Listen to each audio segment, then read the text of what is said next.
officially this is the beginning of the second day of this central part of the conference. It was before this session we participated in a workshop, which was organized, of course, as a part of this conference. But officially now we are starting the regular program of the conference for the second day, and I hope it will be successful as yesterday. I received a lot of really positive feedbacks yesterday about the content and the organization of the conference. Thank you for that. Thank you, of course, to all presenters yesterday who actually made it successful. And also thank you all attendees yesterday and everybody who raised any question or something like that. So I'm not going to waste your time. Now I'm going to start the session.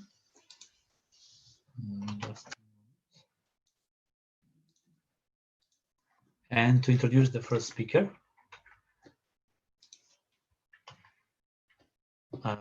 it should be Hanna-Mari. The title of the paper is Integration of National Publication Databases towards high quality and comprehensive information based on scholarly publications in Europe. You can see the list of authors here, and Hanna is going to be the presenter. Hanna is a development manager at CSE in Finland. She leads the Research Information Management Group, which is responsible for development and maintenance of Finnish national services for the management analysis of research metadata. I think the Finnish research information system has been started recently, and she holds a PhD in information studies, and she has previously made research in the field of bibliometrics, particularly the disciplinary publishing patterns. So Hanna-Mari, you have 15 minutes for your presentation. Please leave a couple of minutes for the questions. I'm going to stop sharing my screen. Okay, and then start. You can see my screen now. Yes? Yes, we can see your screen and we can hear you. Yeah. Okay, thank you. Yeah, it's a pleasure to participate in this conference. It's been really very well organized and very interesting presentations so far. Our topic is the integration of national publication databases with the aim to gain a high quality and comprehensive information base on scholarly publications in Europe. I work at CSE in Finland. CSE is a non-profit state-owned company that provides IT services for research and education. And one of our tasks is to operate the Finnish national publication database. The other contributors, Jonas, Janne, are also from Finland, are also involved with the national publication data. Then Tim and Raf work with the national database in Flanders, Belgium, and Dragan has helped us with the data models and mapping in our small pilot project. So about the contents of this presentation, a short overview on why would we need a European scholarly publication infrastructure, then a few words about the potential of the existing bibliographic databases, especially in the research evaluation of SSH. Then I will give an overview on national publication databases and publication channel databases, and then finally short introduction of our proof of concept of an European scholarly publication infrastructure. Okay, so why would we need a European scholarly publication infrastructure? We know that the science policy and research evaluation of the European research area is in need of a reliable, comparable information on research activities, productivity, and quality. For example, it would be important to know if publishing activity has increased in a similar way in all European countries, or in which languages do different countries publish. And the need for this kind of infrastructure has been repeatedly mentioned in various documents at the EU level for several years. Also, the call for open access in EU member state and the Planners Initiative highlight the need for reliable information on open access publishing in Europe. For example, what's the share of open access in different countries and in different fields of science in Europe. And then also the declarations related to responsible evaluation like DORA, the Leiden Manifesto and the Metric Type Report, they all recommend that the research evaluation should be primarily be based on expert judgment, but it can be supported by responsible metrics which presume robust, transparent, diverse, reflective data. So that the individuals shouldn't be evaluated primarily by metrics, but for example, at organizational level, we need good data for organizations from Europe, for example, that the organizations can compare them to other similar organizations in Europe, or research units could easily get information with whom they co-publish and so on. However, so far, comprehensive information on European publishing activities is still missing. There are several existing bibliographic databases, probably familiar to you as well. Here's a short overview of their pros and cons in as regards monitoring and assessing research, especially in SSH. The most well-known citation index databases, Web of Science and Scopus, are known for very quality controlled and reliable data, but they have a strong focus in English language scientific journals. So they lack coverage, especially in social sciences and humanities, because many publications in these fields are books or edited books or national publications.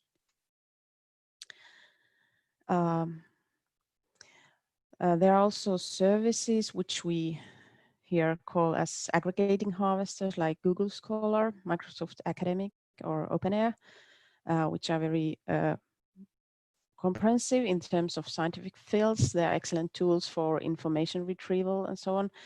But in terms of research evaluation or monitoring, the coverage is rather accidental than systematic, meaning that, for example, for Google Scholar and Academic, we don't know which publications are left out because they don't disclose the sources. This is also the same for OpenAir. They harvest from institutional repositories, but we don't know which publications are not included in them. So it's not possible to assess to what extent they are biased in terms of languages or publication types, open access or scientific fields. Then there are services which are heavily relying on DOI, like Dimensions and Paywall. They also have a good coverage also in SSH, not limited to international journals only, but the problem is that not all publications have a DOIs and its availability differs between publication types, fields, and countries. So far, the existing databases do not meet the needs of research evaluation, especially in SSH fields. Because these other databases do not give a comprehensive picture of publication activities at national level, many European countries have heavily invested in national research information infrastructures. And the aim of these national databases is to better monitor and assess the research performance at national level. This is a recent survey by Linda Seele and her colleagues who found out that at least 20 European countries have a national database for research output, and many of them cover all fields of science. And this map illustrates the results from the survey. The countries which have a national database are in blue and the others are in red. So you can see that, for example, Nordic countries, countries in Eastern Europe, some countries in Southern and Central Europe already have a national database. Those ones that are in red, there may be organizational or regional databases for publications, but not the national ones. Some of the national databases are centralized information systems, like in Norway, where all organizations input their metadata on publications and possibly other research output as well. But probably most of them harvest information from research organizations, CRIS systems. Many countries use the National Publication Database as the basis for universities' performance-based research funding allocation. And they often have a mandatory nature, which ensures that they're comprehensive, they have high quality assurance, and they are precisely documented, so we know what is included in each of these and what is not.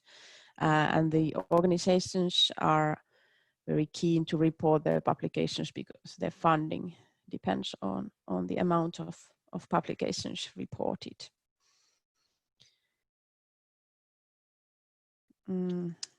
So the national bibliographic databases enable monitoring of these different aspects of scholarly publishing, for example, the development of the publishing volumes or the occurrence of different publication types. This is an example of Finland from the Finnish national publication data. Publication counts by audience in Finland. In Finland, we also collect information on not just scientific publications, but also publications for professional or wide audience. Or the development of open access publishing. This is a figure from Finland about the development of open access journal articles during the last 4 years. Or analysis by scientific fields or language. This is an example from Flanders in SSH. The English language publications seem to have increased heavily, whereas the other languages have stayed quite stable. So that they give a very good overview of the publishing activity at national level, but so far we haven't reached their full potential in cross-country comparisons because they are not integrated. Many European countries also have publication channel databases, which include information on journals, series, conferences, publishers, often also include rankings of publication channels, which are then used for national research assessment of funding allocation purposes. For example, if a journal is higher quality, it gets more point in the funding allocation. So that meanwhile, the national publication databases include information on publication metadata. The channel databases have information on publication channels. And these databases can be used in determining publication types, peer review status, open access status, fields of publications, and so on. So they help to ensure the consistency of national publication databases. And it would be helpful if also these different publication channel databases in different countries would be also integrated. Then shortly about our Virta-NRES proof of concept that we made 2 years ago. Our aim was to demonstrate the integration of publication data from different countries, and we compiled a metadata from 6 universities from 4 countries. The idea was to look SSH fields, but we did not exclude the others. It was founded on the efforts made at the national level in the participating countries.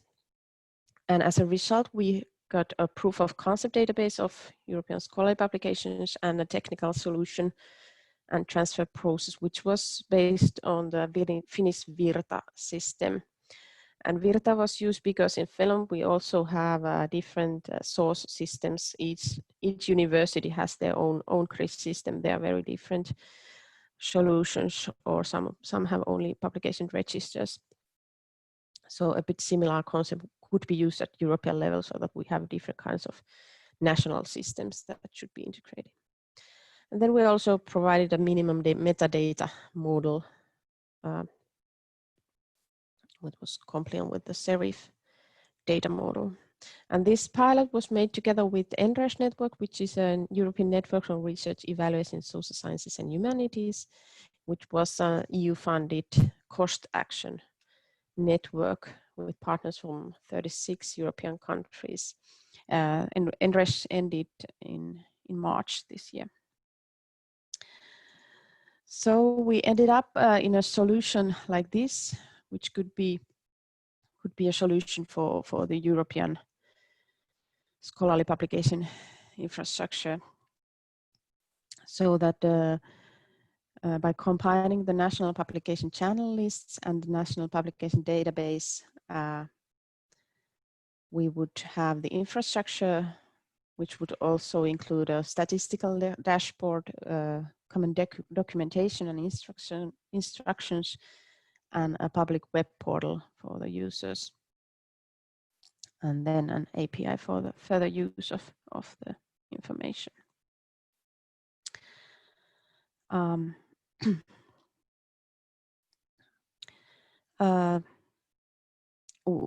Our conclusion was that the Finnish Virta concept would work also for cross-national integration, and the core bibliographic data is very consistent across countries.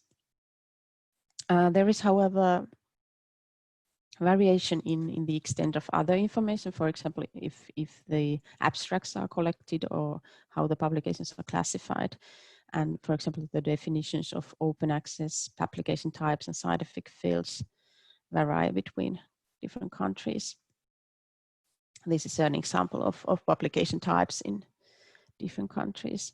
So we ended up that a solution based on agreement and shared typologies is not realistic, since they're often linked to a national framework or even legislation. And therefore, additional information should be determined by using, for example, the publication channel lists or other external data sources to check, for example, open access status of publications, and even machine learning algorithms to identify, for example, the subject fields. And I think there's more in detail in this in Peter Aspeslagh's presentation today. So, but anyway, there wouldn't be a need for unifying national field classifications so that European infrastructure wouldn't have to be very costly at the national level and wouldn't need any changes to the national systems. So I think I'm over time. So, but you can find more information in our report about the Virta-NRES proof of concept. I think you can find it also by Googling Virta-NRES. But yeah, thank you. Okay, Hanna-Mari, thank you very much for your presentation. Do we have any question? Please, if you have any question, you can post it in Q&A. And if you want to talk, you should raise your hand, and we will give a higher priority to the people who are ready to talk. We have one raised hand by Ibrahim Al-Khali. So Ibrahim, would you like to ask something to comment the presentation?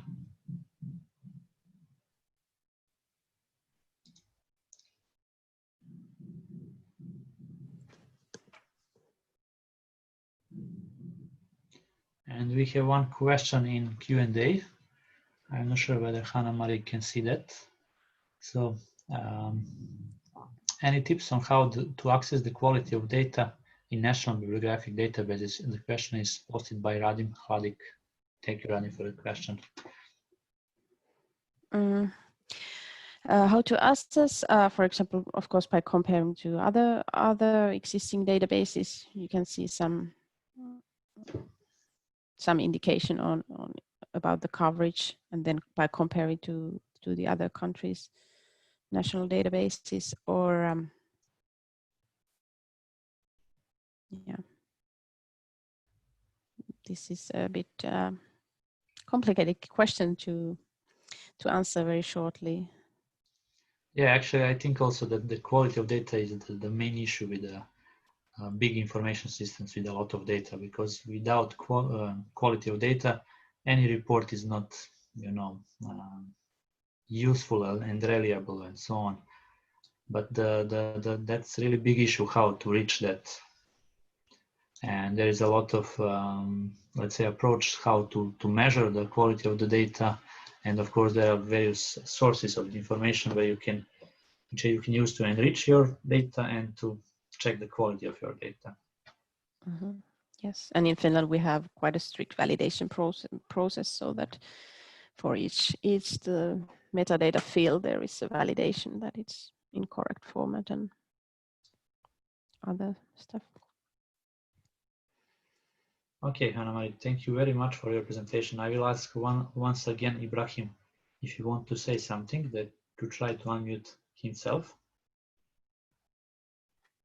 If not, I'm going to introduce the next speaker. Thank you very much for your presentation. Thank you.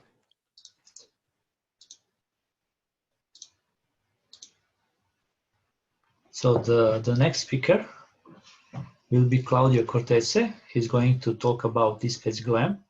You can find the exact title at this slide of his presentation. And Claudio is a PhD in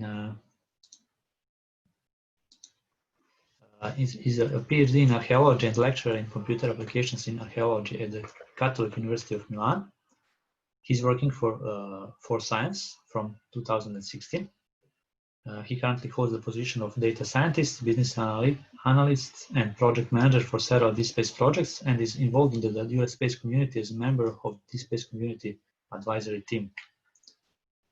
His main interests are related to data management analysis through the use of different methods, standards, and technologies.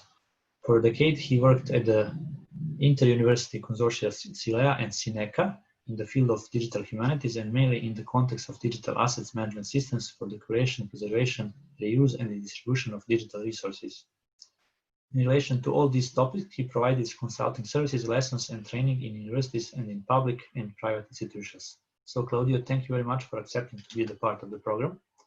And please try to present DSpace-GLAM in 15 minutes. Okay. Do you hear me? Yes. Okay. Thank you very much, Dragan, for the introduction and also for inviting me to this conference. Now I'm going to share my screen. Okay.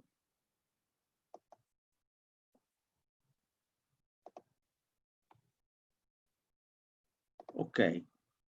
So, as probably most of you already noticed, in the last years, humanities are witnessing a huge growth of the available digital data.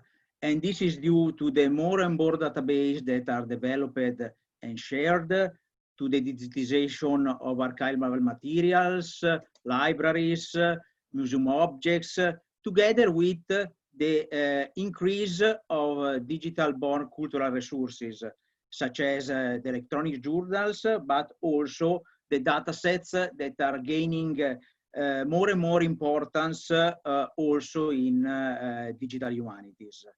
And this kind of context oblige the humanities scholars to face and manage the complexity of cultural heritage data, because cultural heritage data are by nature fragmentary, partial, and biased. And so to extract valuable historical and cultural meanings from them, we should be able to correlate different data sources to better investigate the articulation of historical phenomena and of the transformation processes that affected human history and culture. Moreover, digital cultural resources have to be analyzed together with all the contextual information needed to answer research questions, such as the cultural, social, economic, technological, production context of a document or of a document, and the contextual associations at different levels and scales, spatial, temporal, functional, according to the research, to the specific research questions.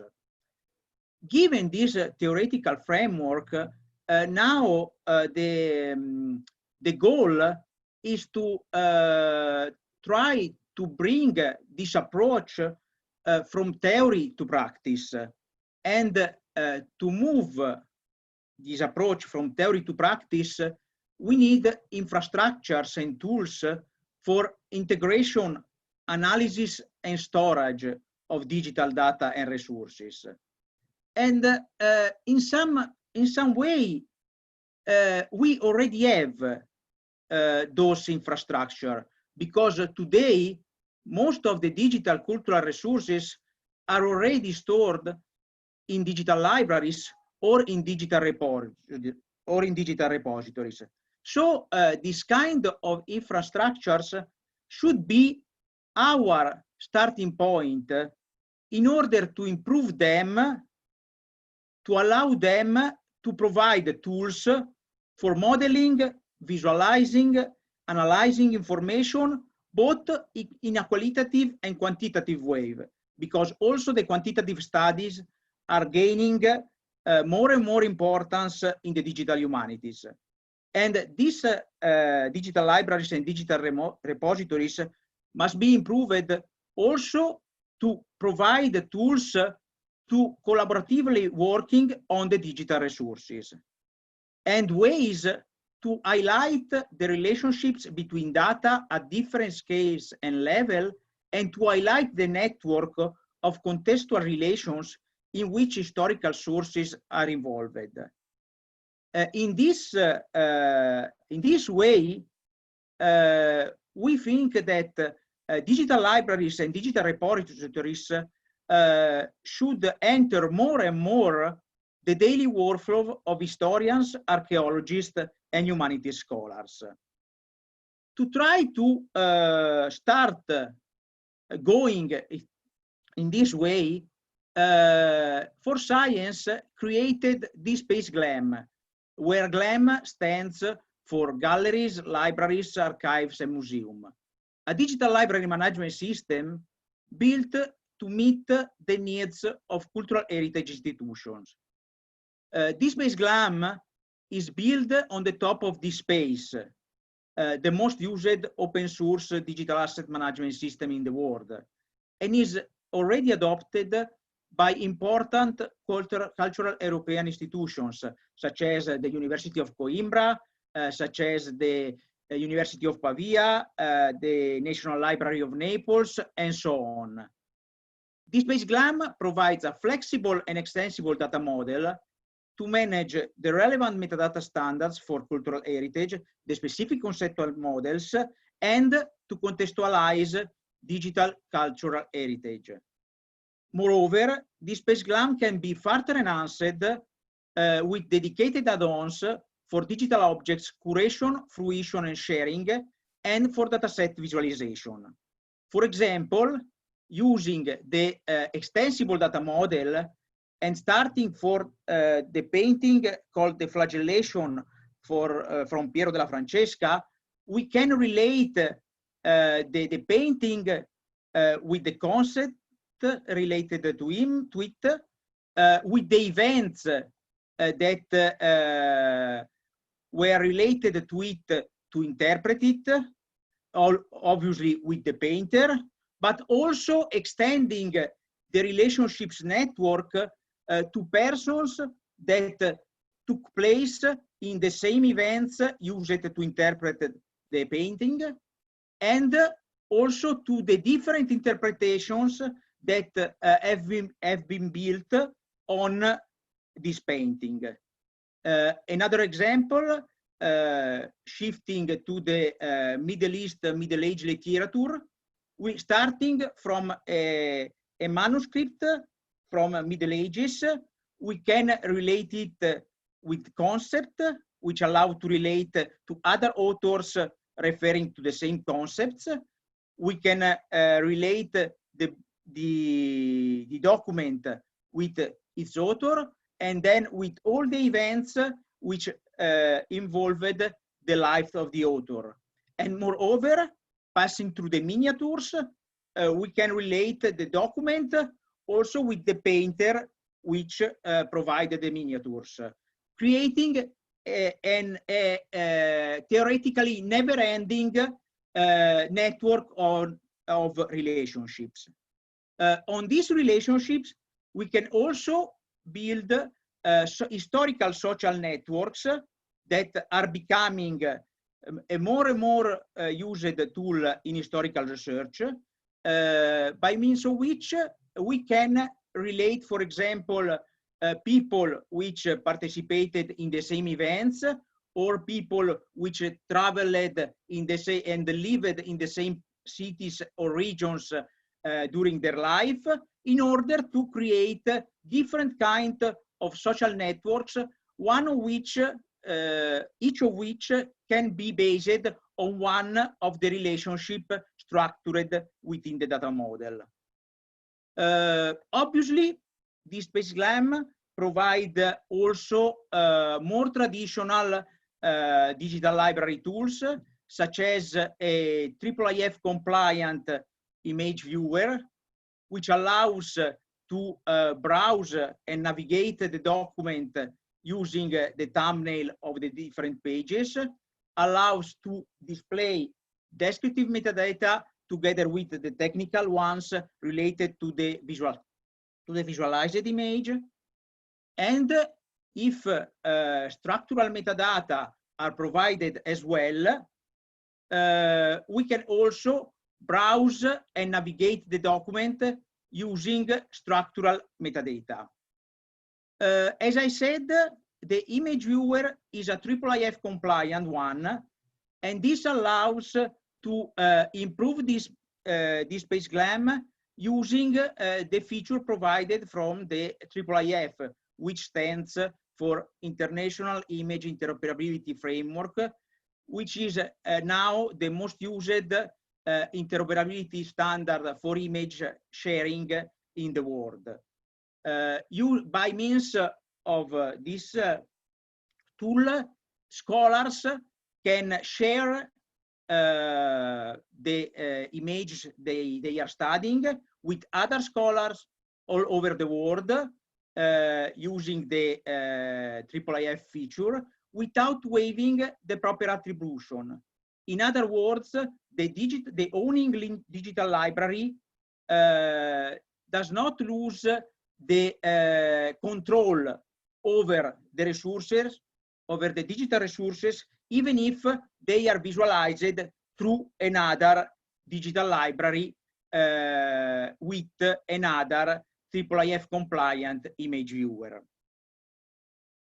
The image viewer can be enhanced also with another add-on, an OCR1 add-on, which allows to search for words within the images and highlight the searched word within the different images of the digitized book you are visualizing.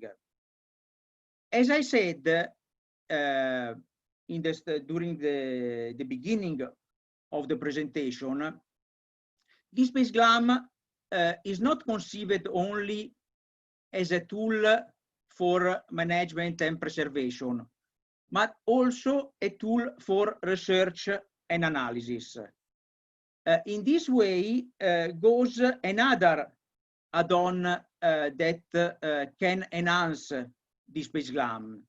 An add-on which provides the integration with the SICAN data management platform, which allows to visualize within DSpace tabular dataset using different means like maps, graphs, or grids.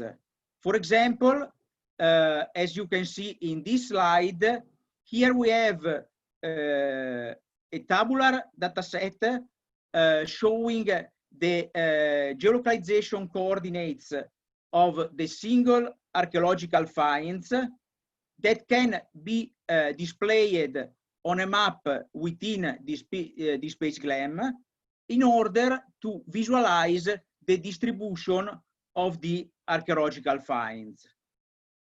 Moreover, the tabular dataset can be visualized also using, for example, bar charts, in order, in this case, to compare the distribution of ancient pottery sherds in the different phases of the history of an archaeological site. And obviously, using the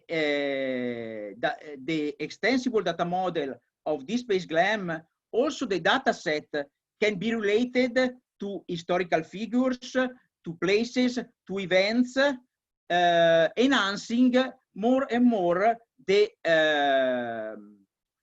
relationship network, not only with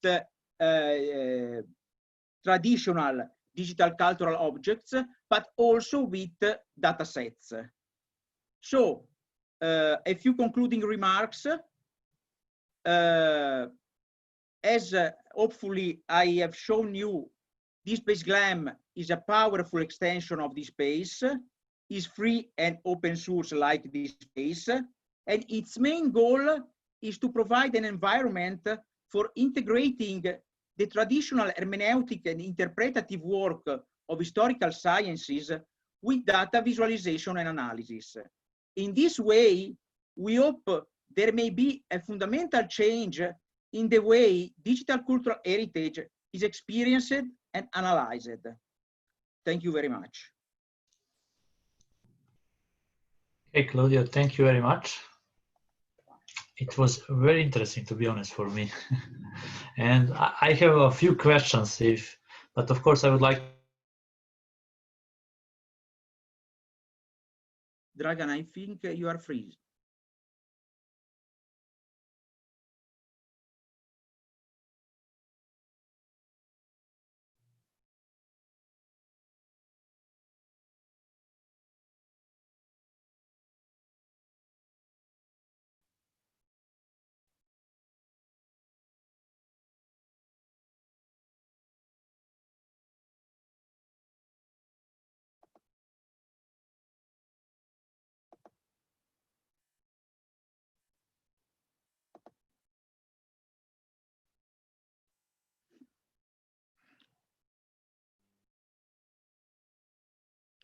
I had a problem.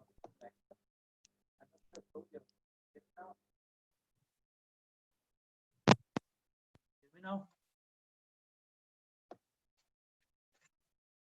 Claudio, can you hear me now? Yeah. My apologies, I had a problem with the connection. I will try just briefly to repeat my question. So I'm wondering whether in DSpace-GLAM, whether it's possible to search the images by content, meaning that I can, select some image from the gallery which I really like, and then to say, okay, I would like to see the similar one to this Oh, one? not yet, but we had some kind of tests using also some kind of machine learning tools from Amazon, but we did it only as experiment and not yet implemented. We are waiting for a project in order to be able to use some resources to go on in this direction. Mm-hmm. Okay, thank you very much. I remember that, for instance, in Serbia we had a project. We published actually a software for Android, I think, Belgrade Talks or something like that, which means that you can use your mobile phone, for instance, and then just if you're looking to some through your camera of your mobile phone to some building in the Belgrade or some monument, then somehow it's searched by content in some database, and then from that database you can get more information in textual mode about that image, that building or monument. So I'm thinking about something similar. If I come to some gallery, which let's say images are part of DSpace-GLAM, whether it's possible or not to use my camera and just to over some image, some painting in the gallery, and to get more details in the digital. Wonderful. Okay, and we have one question here in Q&A. Can you please highlight the main differences between DSpace and DSpace-GLAM? Yes. You already mentioned that, but please answer. Yes, the main difference is in the extensible data model, because if you have any experience of DSpace have a kind of hierarchical data model based on communities, collection, items, bit streams, a kind of hierarchical one, but which is related only to the digital document. In DSpace-GLAM, we have extended the model in order to link the DSpace items, which in the native data model of DSpace are called DSpace items, to historical persons, to places, to events, to concepts, to interpretation, in a way, and you can create whatever other entities you need, because you can extend the data model according to your needs. And so the main difference is in the extensible data model. And there is one more question in here by Radim Kladik. Does DSpace-GLAM offer machine access to data via some API? I suppose it's possible, but yes, and the API are the same one as the one provided by DSpace, because in this section of the software we didn't do any more development. But I think the main enhancement in this direction we will have in the next months, where DSpace 7 will be released. DSpace 7 will have a new REST API interface, totally revised, and when DSpace 7 will be released, obviously we will create a DSpace-GLAM 7 release, so that we can take advantage of all this redesigned REST API interface. Claudio, I didn't hear your last part. I'm not sure okay. for the. Okay. As I now said, you're muted. Sorry, no. We can't hear you. No, or it's just up to me, but I can't hear you. Do you hear me?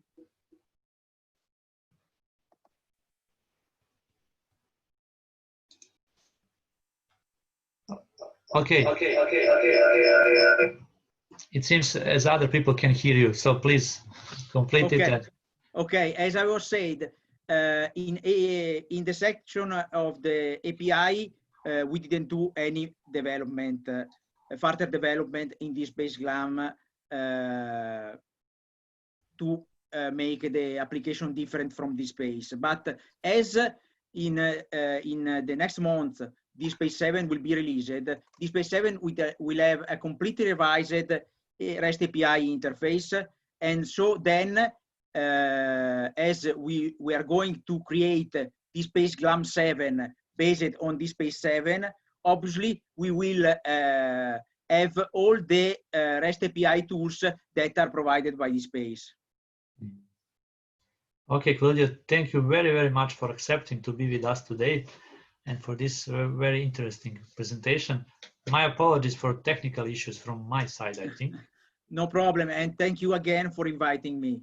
Yeah, and we are a little bit late with our program, so I'm going right now to announce the next speaker.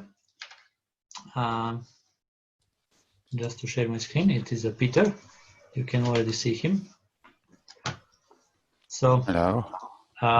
Peter is going to present the paper entitled National Bibliographic Data for Studies of Social Sciences and Humanities Towards Interoperability.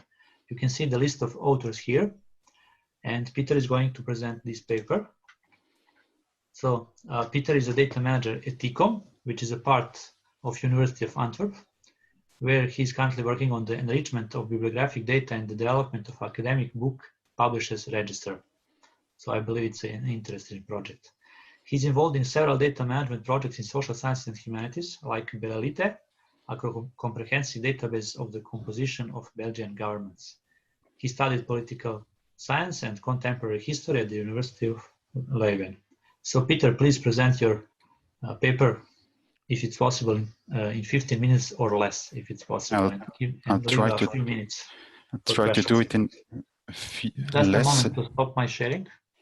Now you can share your screen. Okay.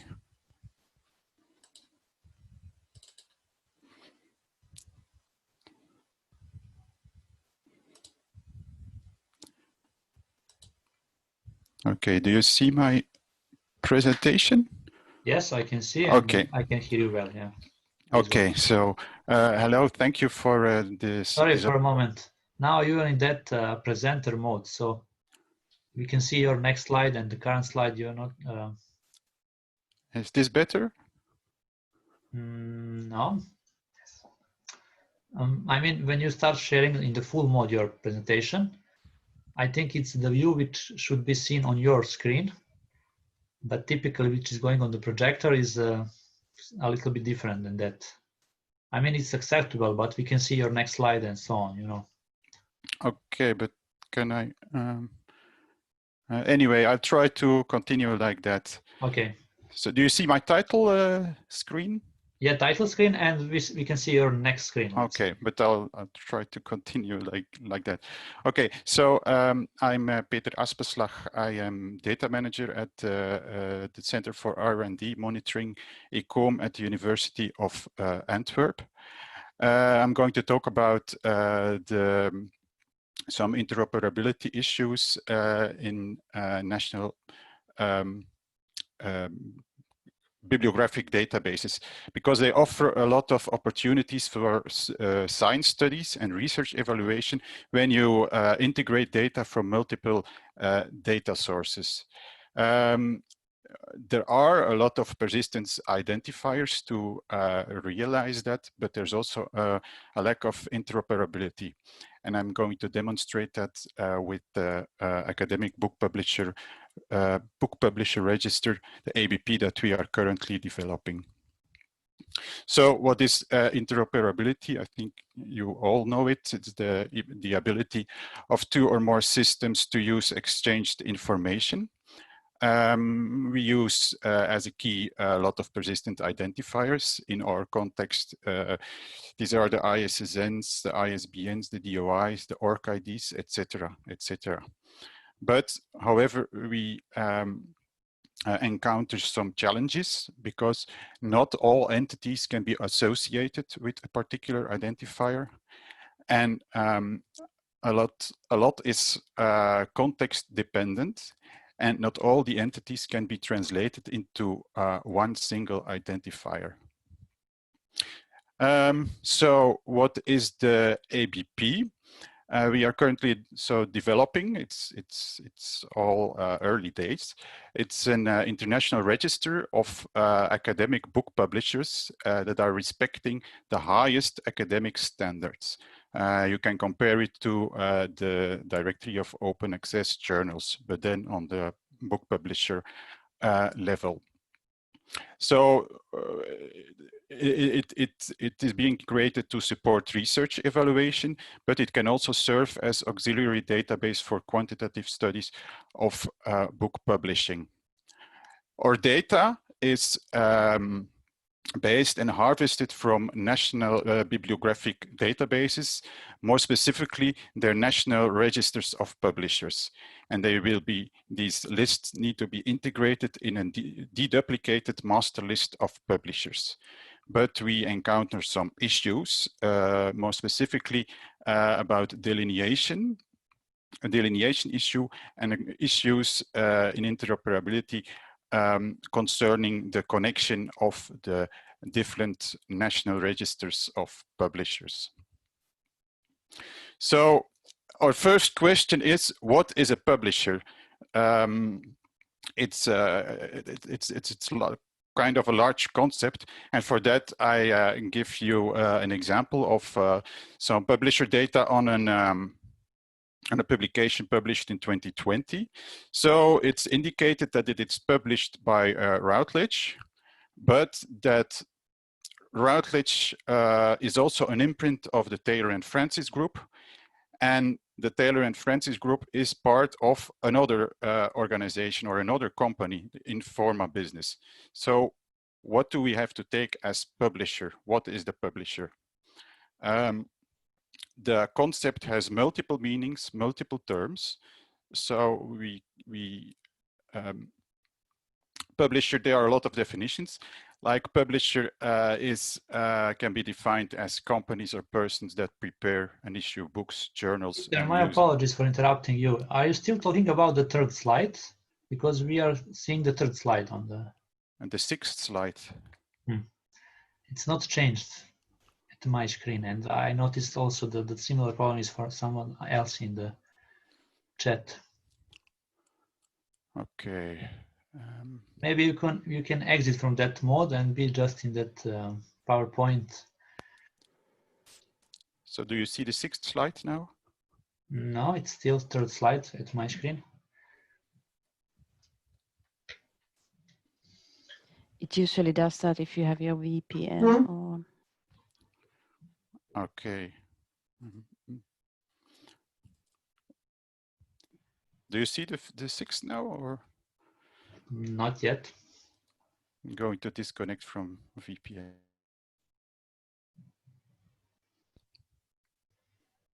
Maybe you can try to, stop sharing and share again.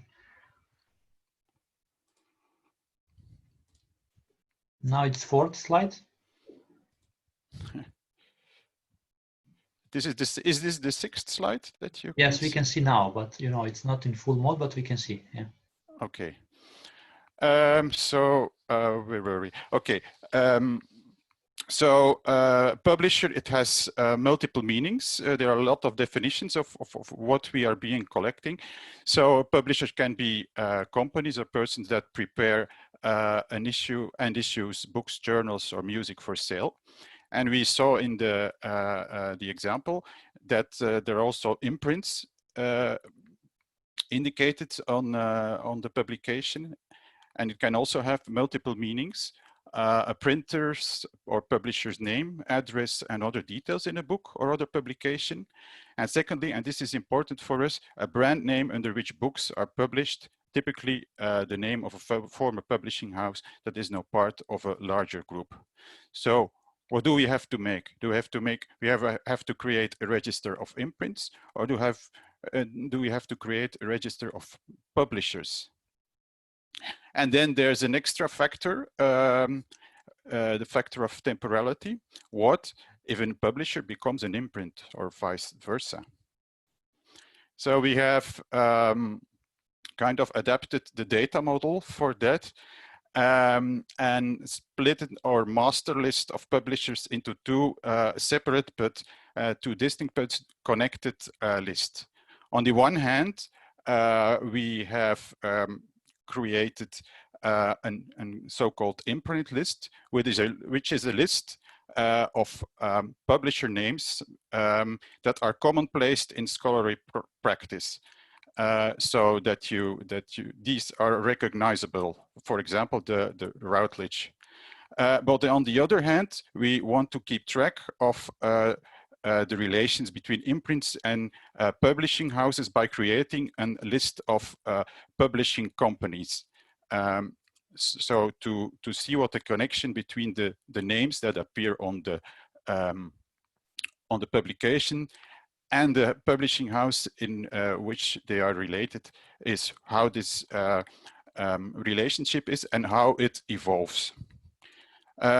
Or the new data model also allows us to represent temporal and hierarchical chains, not only between the imprint and the publishing companies, but also in between the publishing companies. For example, mergers, acquisitions, discontinuations, and a status variable is very helpful to realize that.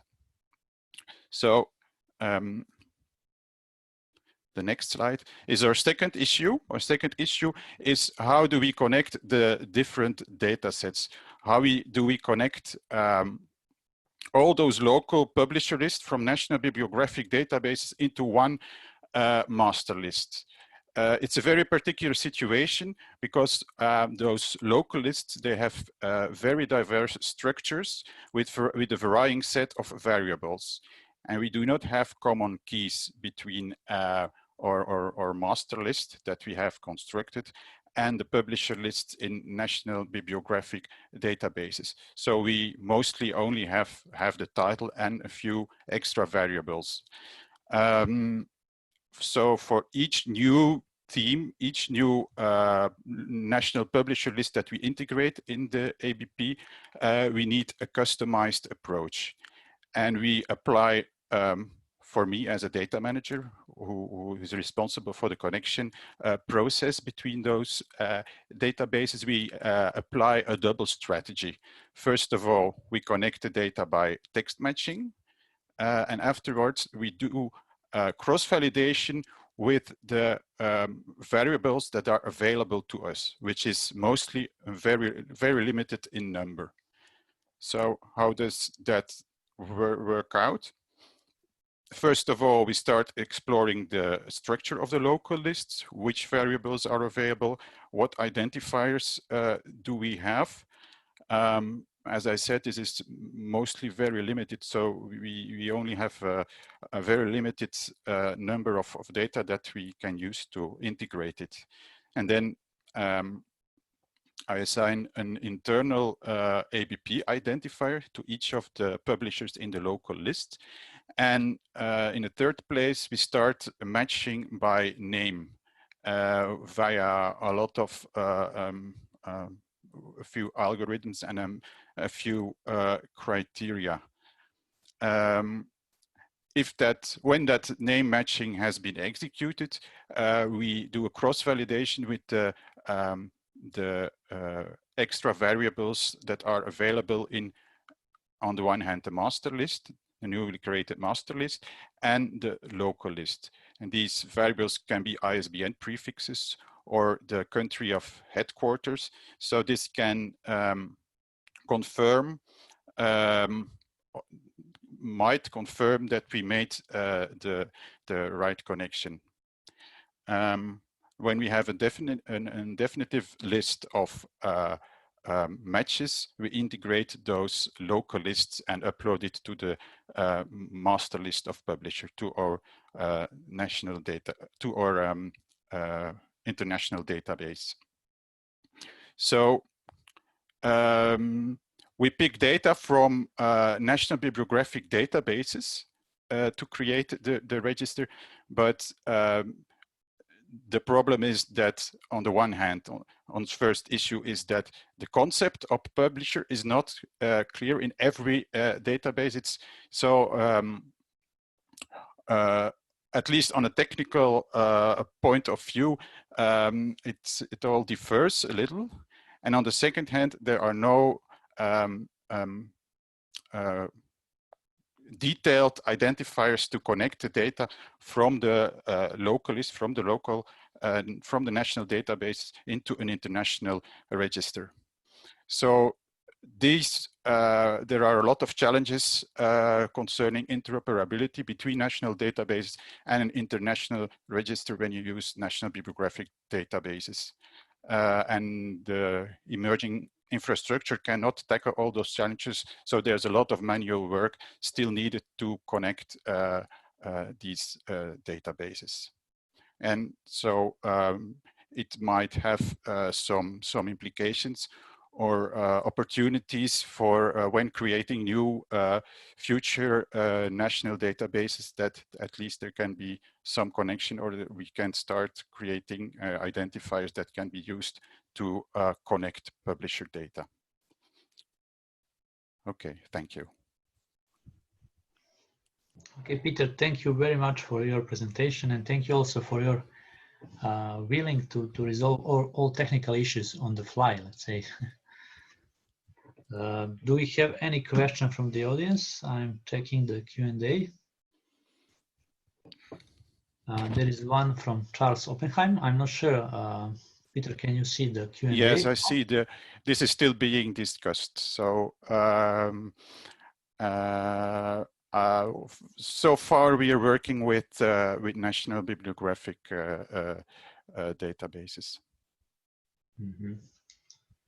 Okay. And generally speaking, you are working only for academic book publisher. Yeah, not academic book publishers.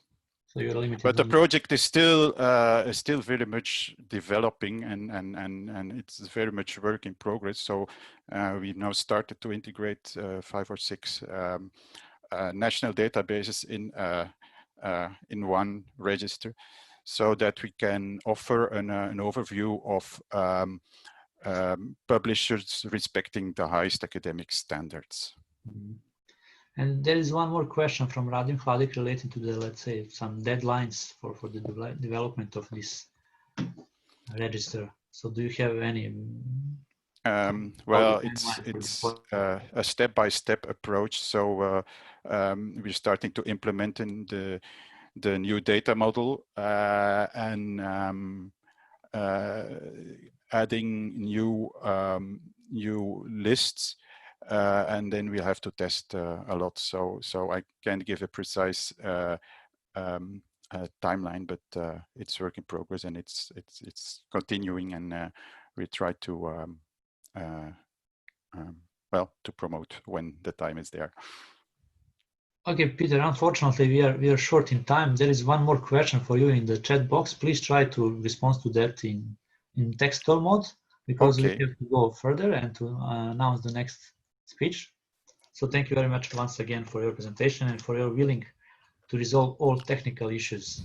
Which, thank you. Yeah. Thank you. Bye. Okay, bye. So the next presenter is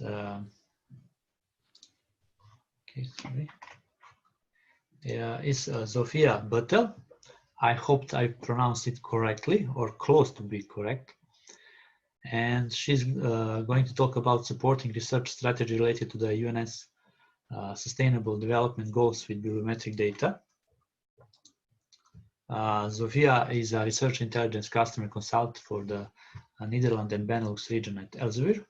She's working closely with Elsevier's academic, governmental, and corporate customers, supporting them to inform strategic research planning, scientific landscaping, benchmarking, as well as evaluating collaborations using Elsevier's research intelligence solutions. So Zsofia, I'm going to stop sharing my screen. Now you can start sharing your screen, and you can unmute yourself.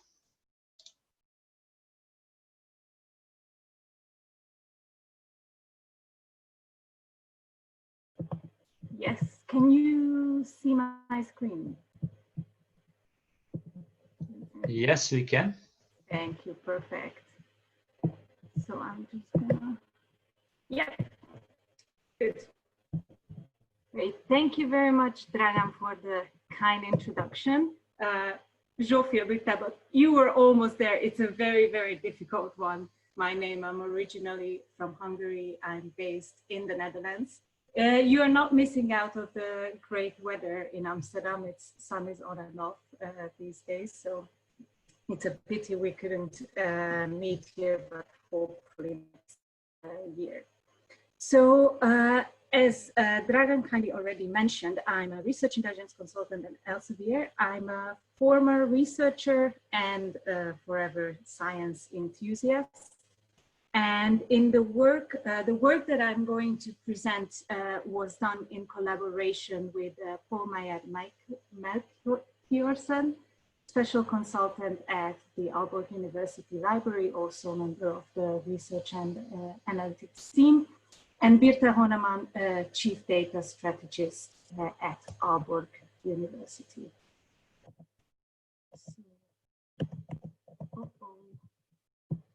Sometimes So I'm going to give you a brief introduction to Elsevier's research intelligence portfolio, background to the Sustainable Development Goals and the methodology to the associated Scopus and SciVal data. And then we're going to talk about Aalborg University and sustainability at the university, benchmarking their SDG activity research, and going more in depth into SDG 4. So Elsevier's research intelligence portfolio provides reliable data to support informed decision-making for various stakeholders in the research ecosystem. Today, we are going to focus on research institutions, providing an overview of SDG-related research activities, mapping the relevant landscape, and developing strategic collaborations.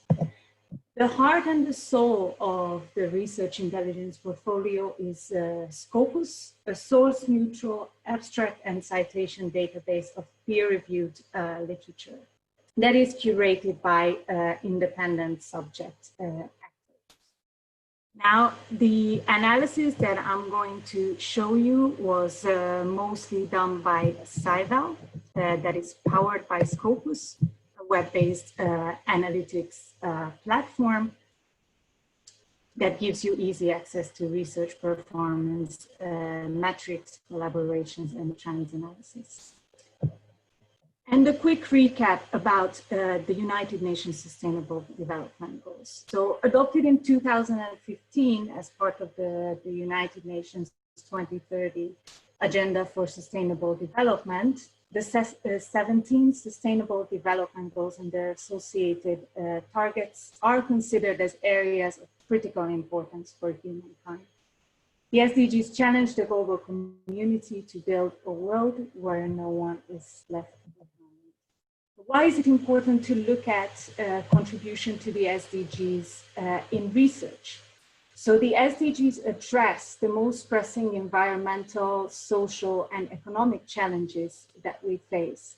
It's a great opportunity for the research community to drive positive change around the SDGs, to demonstrate societal relevance of research and education, and influence policymaking. And of course, supporting these positive changes, we can already see grants that are related to addressing the SDGs. The upcoming framework program of the Commission, Horizon Europe's mission areas have been defined based on the SDGs. And the implementation strategy of Horizon Europe also outlines that monitoring and reporting on projects will include measuring contributions to SDGs. Now, contribution to SDGs is also highlighted by the pioneering TAG impact rankings, which also helps institutions to demonstrate social impact. And the bibliometric data for the impact rankings is provided by Elsevier. Now, to address this challenge of matching research to the SDGs, our data science teams have built Scopus queries related to the 16 out of the 17 SDGs. So the 17th goal, partnerships for goals, it's a bit hard to define by keywords. So this one we've not included at this point. The exact queries and the documentation supporting the search queries methodology are freely available in Mendeley data. You see below the link here. And the results are available in Zehra as predefined research areas. So you can find the SDGs as predefined research areas in Zehra. So if you go into Mendeley data and you look at each of the queries documentation, this is more or less what you're going to find. So the whole process of refining the keyword search string. So this is just to give you an overview how we've looked at identifying false positives and improve the queries over time. There is also a free layer available in Zehra of the SDGs. So you can see the key phrase analysis, research topics that contribute to SDGs, as well as the most active institutions and countries contributing to SDGs. Well, this is still work in progress. So our data science teams are working together with the University of Auckland, the University of Southern Denmark, Free University of Amsterdam to further refine the queries. But we've also launched a crowdsourcing tool on the RELAX SDG Resource Center. So any SDG experts can go to the RELAX SDG Resource Center, select for an SDG, and select a publication from the list and match it to targets and indicators. If you refresh the page, you get a new list of indicators. And now talking about Aalborg University. So Aalborg was founded in 1974 with the basic idea and goal that research and education should benefit society. Right from the start, the approach to education and research was problem-based, and the core areas of education and research included sustainability, like alternative energy and inclusive labor market in the social sciences. And this problem-based approach basically means that teaching at Aalborg has been focused on project work in interdisciplinary groups centered around a problem. This is called the Aalborg model. Also from the beginning, Aalborg has been working in close partnerships with the local business community and over time built strong international research network and reputation. Now, sustainability plays a very important role at Aalborg. It is incorporated throughout the university in research and education operations when choosing partners, partner institutions, creating new programs or adding new curricula to existing programs, but also when disseminating knowledge to the local community. And this long-standing implicit focus on sustainability was also also reflected in the recent 2020 rankings. Aalborg ranked in the overall ranking 23rd for all the SDGs and ranked first in SDG 4 quality education.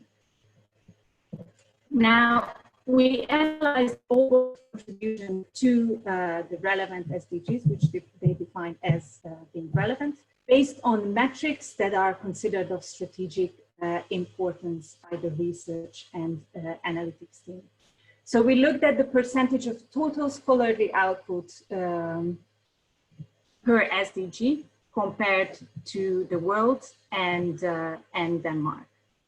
So you can already see that a significant amount of scholarly output contributes to SDGs in general in Denmark. So if sustainable future is important to you and you don't like good weather, then then Denmark is definitely the place to be. But jokes aside, you can see that there is significant contribution to SDGs and in Denmark and at Aalborg, specifically focusing on clean energy, you see very high contribution.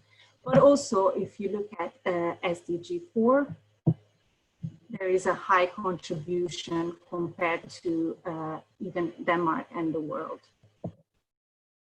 Now, it is well known that there are considerable differences between STEM and SSH fields in terms of publishing practices, collaboration, trends, citations, and citation patterns. Hence, it's important to benchmark like and field normalized metrics whenever possible. But I think you will hear more about these challenges in the next talk. So we looked at international collaborations. You can see that Denmark, again, in general, is quite internationally collaborative in the SDGs. But some of the SDGs, again, like SDG 7, Aalborg is again highly collaborative. We also looked at what percentage of the publications are amongst the top 10% most cited publications. And you can see that SDG 7 is again outstanding, and SDG 4 is below the world and Danish average of contribution. But that has a reason. And we also looked at prestige metric, so the percentage of publications in top journals by the source normalized impact. So again, it's a field normalized journal metric. And here you can see that for SDG 4, many publications are in high impact sources.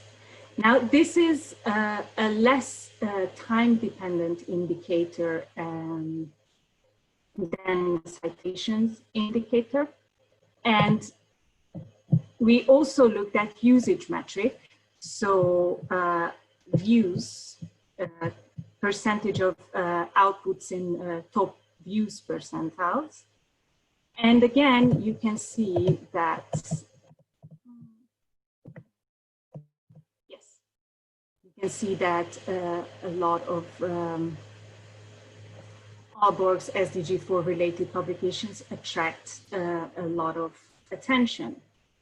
Now, this also reflects those users who are not necessarily writing, but reading, like lecturers or students, but even medical doctors or policymakers. So it's important to look at a combination of metrics and build the narrative.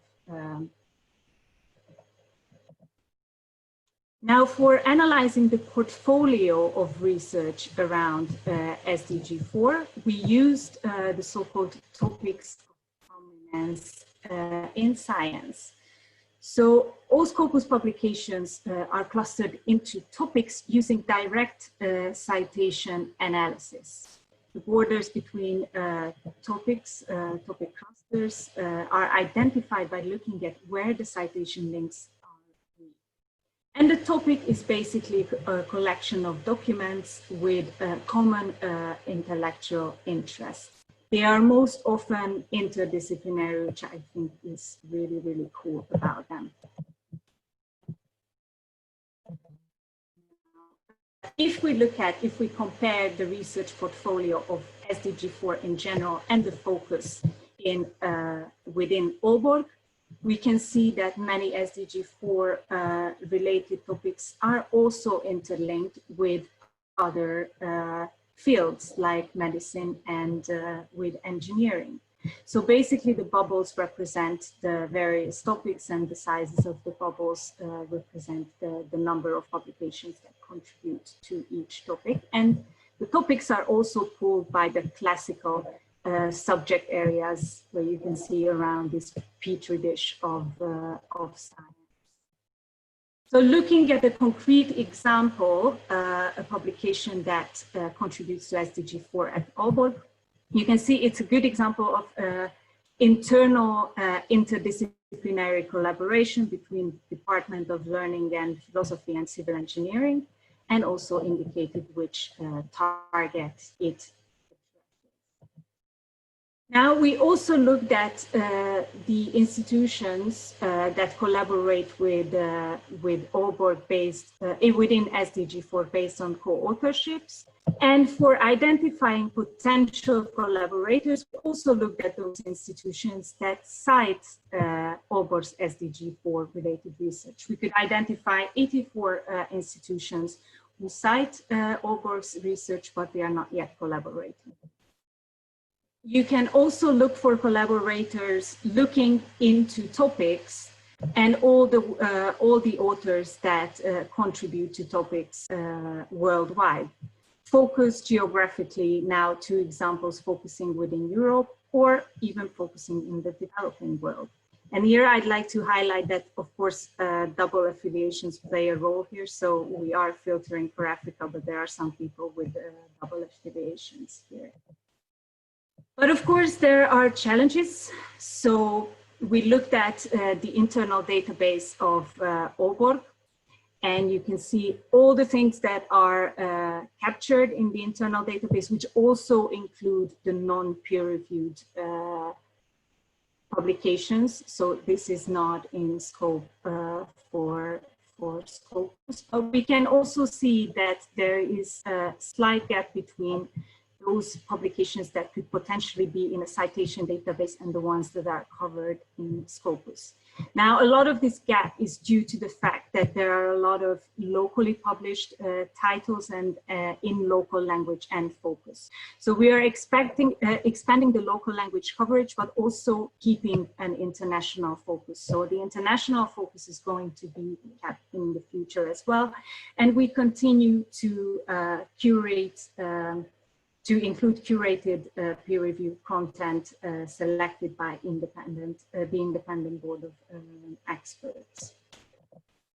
So I'd like to conclude that the data can help matching SDG-related fields and specific contributions of research institutes. The data can help connect research activities to the international and interdisciplinary research landscape. And as a consideration, of course, quantitative analysis is not meant to replace, but it is to support the qualitative analysis and research narrative. And with that, I hope I kept the time as much as possible. I'd like to thank you for listening, and please reach out if you have any questions that Okay, Zsofia, thank you very much. I'd like to address. Yeah, unfortunately, we have time only to answer live on 1 question. After that, you can continue in text or mode to answer the questions. If you want to move on, because I know it's everyone's lunch break, I can type the answer.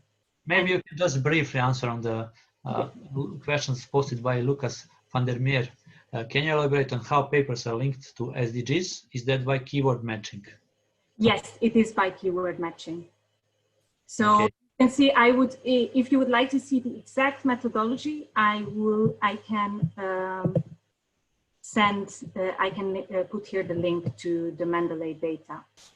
Maybe you can put that link here in the chat box. Thank you very much once again for joining us and for the nice presentation, and good luck with that. Thank you for the opportunity. Yeah.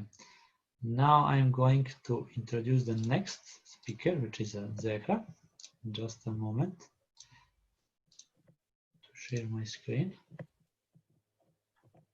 Okay, so the next paper which will be presented is entitled Arts and Humanities and the Others, Why Can't We Measure Arts and Humanities? And it will be presented by Zehra Taşkın. Although this is a co-author paper, there are 2 authors. She's a visiting professor at Adam Mickiewicz University and an assistant professor at Haystape University in Turkey. My apologies for probably wrongly pronounced the name of the university. Her main research interests include research performance evaluations, next generation performance indicators, scholarly communication, and social network analysis. Currently, she is the principal investigator of the project entitled Creating Content-Based Citation Analysis System for English and Polish, which is supported by the Polish National Agency for Academic Exchange. You can try to Google for her website and to find more information about the Zehra. So Zehra, please try to share your screen and to present your paper. Yes, thank you very much for introducing me. Can you hear me? Yes, I can hear you very well, Okay. and I can see your screen. Yeah. Okay. I'm here to present our presentation entitled Arts and Humanities and the Others. Why can't we measure arts and humanities? And as you said, this is a collaborative paper from my friend from Hacettepe University Department of Information Management. We are all assistant professors at the Department of Information Management. It's the I School of Turkey. And also I'm the visiting professor at Adam Micbez University Scholarly Communication Research Group for a while, and I'll be here for 2 years. I think I have to mention why we choose this subject first, because it is really important why we choose this subject. In Turkey, 2 or 3 years ago, a policymaker asked us that we need to develop an impact factor for arts and humanities because journal citation reports doesn't calculate it. And please, could you help us to develop this kind of impact factor? At least a journal quartile list for arts and humanities journals. And we asked them, why do you want to do this? And they said that we want to evaluate arts and humanities scholars. And it is really a kind of perspective of policymakers in our world. They want to have, they just want to measure all the scholars by using the same factors. But there are some fields that are different from the others, and we want to prove their uniqueness in our environment. Because arts and humanities is different from any other fields we know. And what kind of differences we mention? For example, the definition of product is different. Their product is not public articles or patents or innovations or etc. They use different parts of their brains, and the definition of product is different for them. And also their publication and citation patterns are different. They don't get too much citations. They don't publish too much papers in their fields. Definition of success is different. For example, for my field, maybe success is publishing a paper in Scientometrics or different high quality journals. It is maybe problematic to evaluate with this kind of metrics, but for arts and humanities, it is also so much problematic because their success measurements are different. Making a big concert in the biggest hall is the success, but not publishing a paper in a journal. And also their collaboration patterns are different. They prefer to work alone. They prefer to publish papers if they publish. They prefer to publish papers alone. They don't want to make collaborations in their area. So our main research questions are, to what degree arts and humanities differ from other fields in number of publications and citations? And what are their citation patterns and highly cited papers? What is the place of arts and humanities in the highly cited papers? What is the collaboration patterns of arts and humanities scholars about industry collaborations or international collaborations? And also, what is the place of arts and humanities in open access perspectives? And here is our methodology. We evaluated almost 60 million papers indexed in Insights database between 1980 and 2018. We collect the data under 251 above science subject categories, and we use GIPP table for main classification, and this main classification includes 6 categories. Health and life sciences and pure sciences and engineering are different fields, and we combine them. and at least we have 4 different categories for classification: health and life sciences, pure science and engineering, social sciences, and arts and humanities. Maybe you can remember from yesterday, Brian Nosak's presentation. It is important to present effect sizes, because just presenting p-values are sometimes problematic to reproducibility and to cover all the, to show the fields, to show the effect sizes. So we calculate the effect sizes of our all tests, and we use R Commander and ggplot for statistical tests and visualizations. And I think this shows why can't we calculate an impact factor for, or why can't we create a journal quartile list for arts and humanities? Because number of citations per paper, you can see the number of citations per paper in this box plot. If you look at the other fields, other categories, health and life sciences, pure science and engineering, and social science, all the dots are indicates above Web of Science category. And if you look at that, health and life sciences can get up to 30 citation for a paper, and sometimes pure sciences and engineering can get up to 20 citation for a paper. The number is 8 at most for arts and humanities, and the average number of citations is 1.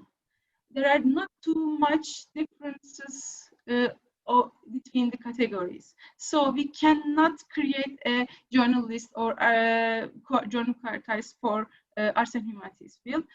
And this is the main finding of the study. In addition, when you look at the descriptives for scientific production of the fields, you can see that the differences of production. The production, the publication production for health and life science and pure science and engineering is almost the same.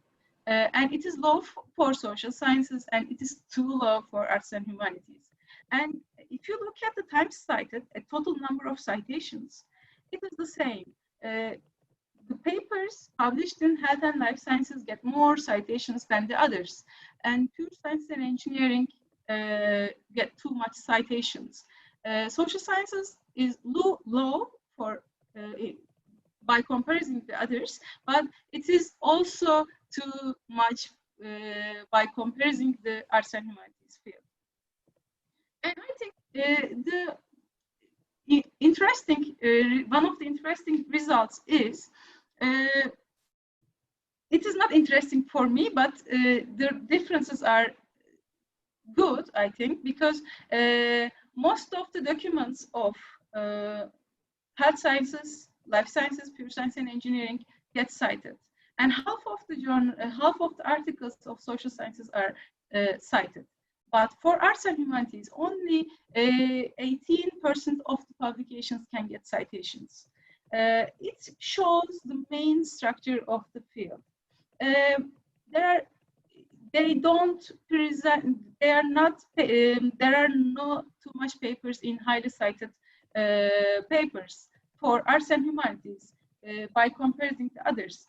The industry collaboration and international collaboration rates are really low. And open access, I think this is maybe more interesting for everyone. The rate of open access is too low for arts and humanities by comparing to others. If you look at the test results, we wonder if number of publications changed by category or number of citations changed by category. All test results produce significant results, and the effects, you can see the effect sizes here, and you can check the full text of our paper how to comment this effect size and p values. I upload my author copy of our presentation on my website. And you can see that all the tests, critical values tests, produce significant values. It means that number of citations, number of publications, number of documents cited, highly cited papers are dependent by the category. And if you compare the subjects, each other, two subjects, there are not significant changes between health and life science and pure science and engineering in terms of number of publications and number of citations. And there is not too much change, significant relation between social sciences and arts and humanities. But for all the others, all the other two comparisons, there are significant relation between subject category and the number of publications and number of citations. It is the thing that people generally say that you cannot compare apples and oranges for research evaluation. And I think arts and humanities field is not apples or oranges. They are strawberries because they are sensitive and you cannot measure arts and humanities by your tools like impact factor, journal quartiles. You have to first holster your impact factor weapon, and any other weapons depend on numbers because you cannot measure arts and humanities with this traditional metrics or traditional ways. Fortunately, there are two good initiatives or innovations created for supporting arts and humanities literature, and I call them Don Quixotes of our field.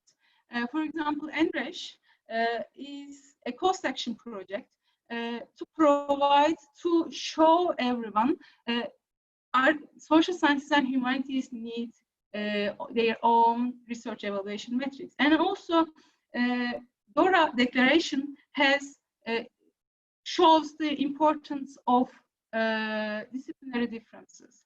And also, I mentioned that the structures of arts and humanities is different because they generally prefer to publish their own languages.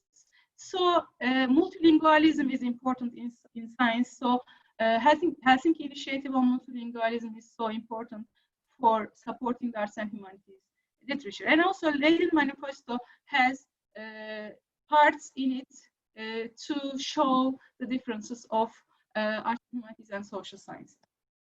I don't have the last word, but I want to show you our last blog post about multilingualism in science, because I believe that disciplinary differences is the part of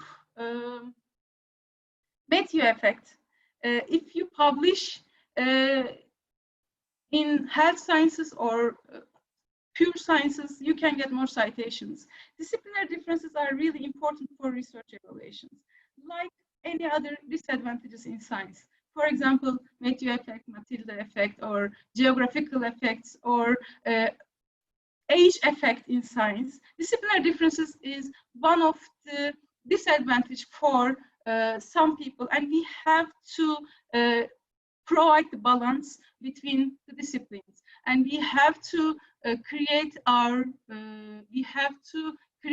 a good environment for arts and humanities scholars as well as the other fields. Thank you for listening. This is my presentation, and if you have questions, I want to answer it. Okay, Zehra, thank you very much for your presentation. So please, if you have any question, just post it here in Q&A. I suppose a lot of us are already tired and ready for the break. Yeah. I'm expecting at least a few questions. So related to this publishing in your national language, I think it's also important for the further expansion of your national language, meaning introduction of new words. Yeah. People are coming, for instance, with the development of ICT world or something like that. So I think it's important for national languages also that researchers publish in their own languages, not just in English. Yeah. So I believe that there is the science beyond the English, let's say. Yeah. Yes, I think so. Yeah. So any question from the audience for Zehra, or someone who would like to raise the hand and to discuss the presentation? I think no, because the lunchtime. Yeah, it's a lunchtime. At least it's a lunchtime in Europe and in Yeah. probably in Africa, but also in the other part of the world, the people need a rest a little bit, maybe after a few hours of program. Okay, if you don't have any question, I suppose you can contact the authors of the paper after the conference or during the conference, or maybe a little bit later if you would like to ask something. I suppose Zehra and will be with us after the break. I hope so. Yeah, I will. So if you have some question, do not hesitate to ask the Zehra for the answer. So now it's a time for the break. See you back in half past 1 o'clock. So we have, let's say,